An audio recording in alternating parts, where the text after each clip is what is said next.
Well, it looks like Metal Gear Solid and Deus Ex got intimate and the love child is called Espire 1.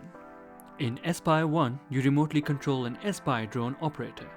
So this is set in the modern to future era, mainly because we don't have remote drone robots running around, that we know at least. The aim is to try to be in stealth mode, in an attempt to sneak past or incapacitate the enemy without killing them. Espire 1 has a complete single player story with individual story missions. You can even use your microphone in-game to shout commands to the enemy. So, is the game any good? Let's find out. Graphics are up first. Graphically, the game does look pretty good. I won't say it is the best looking VR title, but it isn't that bad. However, that being said, I'm not too impressed with the enemy models, since they all kind of look the same. When it comes to the enemies, the character models, their expressions, and even the death animations all seem to remind me of Pavlov, and that's not a good thing. This also includes the weapons. They don't really look that great either. But that's only if you're looking for a realistic look and feel for guns. The design of the levels again feels a little bland and lifeless. Although, when you are climbing the pipes and are in areas you think you shouldn't be in, the level of detail increases. Perhaps it's a way for the developers to tell us that is the preferred method of play. That being said, the level of details on your hand is quite good. So I feel like the developers ran out of time and just focused on the aspects they thought would be seen more closely. Nevertheless, the graphics still look good, but I did expect better considering it is the same publisher as Killing Floor Incursion, which looked gorgeous to me. So let's move on to sound. Honestly speaking, I am quite disappointed with the sound of the game. Not only is it lacking when it comes to gunplay, there is no oomph to the shots. Maybe we have just been spoiled with the sound quality in games like Contractors or Hot Dogs, Horseshoes and Hand Grenades. Another issue with the sound are the voice actors. This might just be me, but one of them sounds like she has a blocked nose, and it starts to get annoying listening to her. Then there is one irritating one that gets annoying very fast, as she tells you over and over again that you've taken damage and that you should repair yourself. This starts to get a little frustrating. The voice acting of the enemies is average, I would say, and it sounds like the reading of a script. Now, taking all that into consideration, I will say that this is a VR game, focused on single player, so technically there aren't many VR games that will be much better. I had just hoped for a little more from Espire 1 when it came to sound quality. So now let's move on to something Espire 1 has actually shined in, the gameplay. Since you are a robot drone, you are able to climb any obstacle and the developers have truly done a great job at this. You can climb pipes, railing, walls, you name it. However, that being said, the vents are a bit of a pain to open though. They feel a little buggy, like they haven't been fully configured for the physics system on them. So it may take a couple of tries to open them.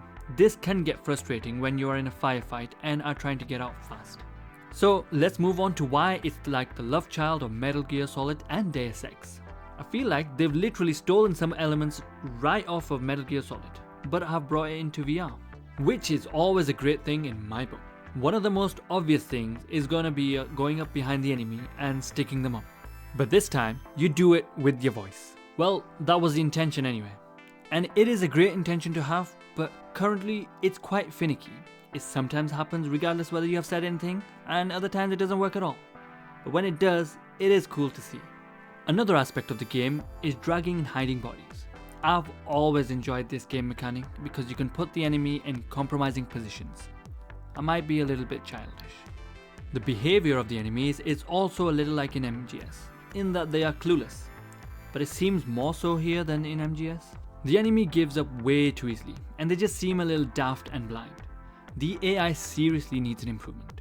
Currently, there doesn't really seem to be any challenge, and it feels like you're fighting blind people. Another daredevil blind, but someone who recently lost their sight. They see you enter into a vent and they immediately say, "Oh well, we lost him." Things like these do take the fun away a little, since the challenge and the reward for overcoming it is removed. Now, moving on to the Deus Ex elements. You can basically complete the mission in multiple ways, taking multiple avenues. Not only that, you're able to upgrade your suit and gain new abilities, and level up your character. However, again, this does get a little diminished due to the AI being clueless. I really hope this can be improved. Moving on to the gunplay.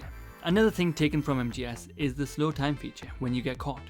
To be honest, I love that feature, usually because it allows you to overcome one mistake if you get caught, and it's always fun to shoot people in the face in slow motion.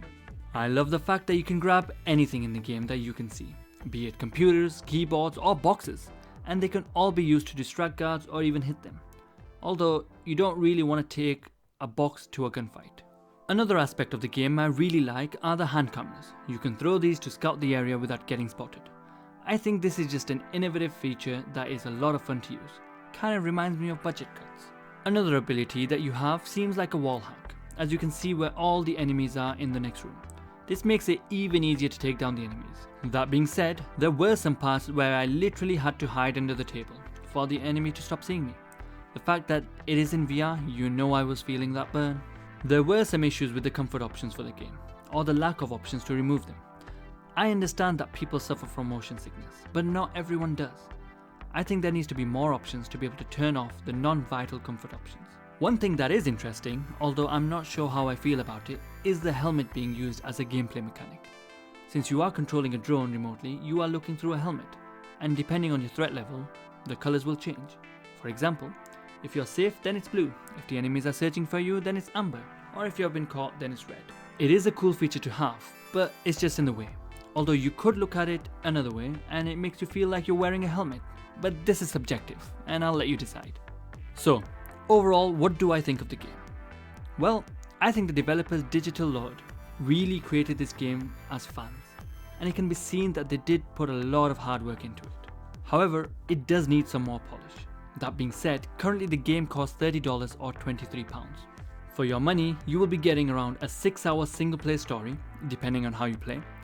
Also the fact that you can upgrade your character with multiple abilities, as well as replay the levels and completely change your playstyle, i.e. either going stealth or full Rambo, potentially giving you multiple hours more value.